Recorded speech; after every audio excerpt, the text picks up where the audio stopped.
Shalom, saudara-saudari dalam Kristus yang dikasihi. Pada hari ini bertarikh 5 Mac tahun 2026. Kita telah memasuki Prapaskah pada hari ke-14.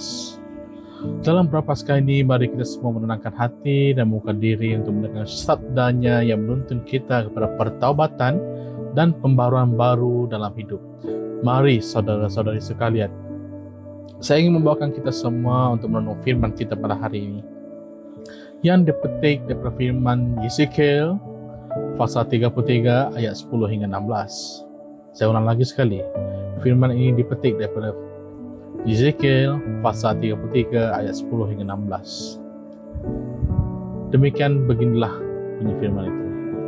Engkau, wahai anak manusia, katakanlah kepada keturunan kaum Israel, kamu berkata demikian, pelanggaran dan dosa kami telah tertanggung atas kami, sehingga kami hancur lumat olehnya.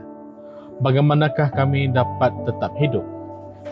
Katakanlah kepada mereka, demi aku yang hidup, demikianlah firman Tuhan Allah, aku tidak menyukai kematian orang fasik. Aku mahu agar orang fasik bertaubat daripada perilakunya, supaya dia hidup. Bertaubatlah daripada perilakuanmu yang jahat itu. Mengapakah kamu harus mati, wahai keturunan kaum Israel?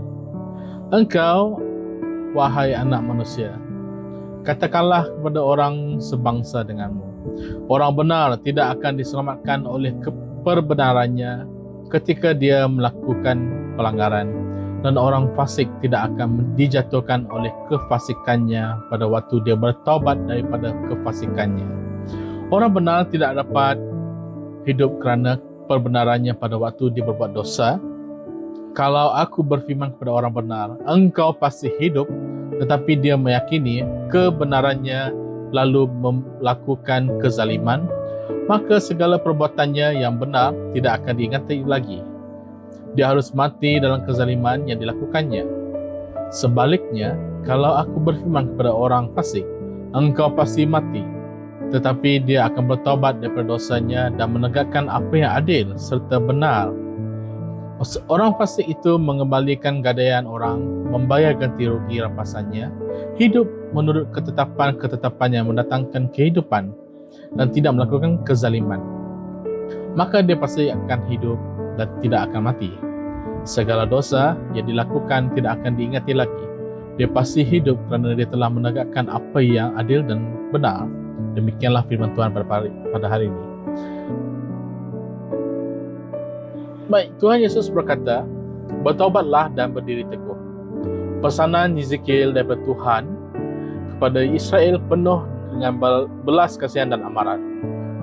Orang Israel merasakan terperangkap dalam kejahatan mereka dan tertanya-tanya bagaimana mereka dapat menemukan kehidupan. Tidak ada yang dapat mereka melakukan untuk menebus dosa mereka. Tuhan menjawab dengan mengatakan bahawa dia tidak suka melihat orang fasik mati.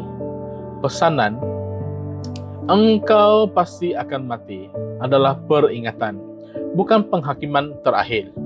Jika mereka bertaubat, Tuhan akan mengampuni mereka, tetapi Tuhan mempunyai pesanan lain kepada mereka yang percaya kepada kebenaran mereka di masa lalu.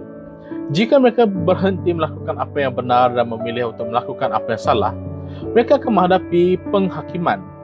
Pesanan, engkau pasti akan hidup, bertujuan untuk menggalakkan orang ramai untuk terus melakukan yang benar, bukan memberikan mereka kebenaran untuk berdosa.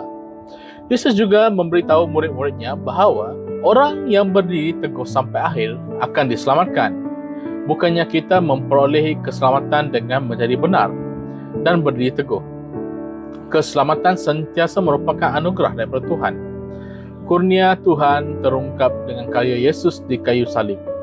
Kurnianya berterusan apabila Roh Kudus memberi kita rahmat dan kuasa untuk menjadi kudus. Dan anugerah Tuhan akan lengkap apabila kita menjadi sepenuhnya seperti Kristus. Baik, renungan pada hari ini. Adakah anda rasa anda telah meninggalkan Tuhan? Dia mengalu-alukan anda dan merindui anda untuk mengembali kepadanya. Adakah anda rasa seperti anda telah melakukan cukup dalam perjalanan anda dengan Tuhan? Dia mengesah anda untuk tetap setia memanggil anda untuk menjadi seperti Kristus. Baik, terima kasih. Saya bangga kita semua dalam doa. Terima kasih Tuhan Bapa kami di syurga atas keselamatan-Mu yang menakjubkan pada hari ini. Engkau menyelamatkan aku, sedang menyelamatkan aku sekarang. Bantu aku untuk terus dalam keselamatan-Mu, supaya aku diselamatkan sepenuhnya. Amin.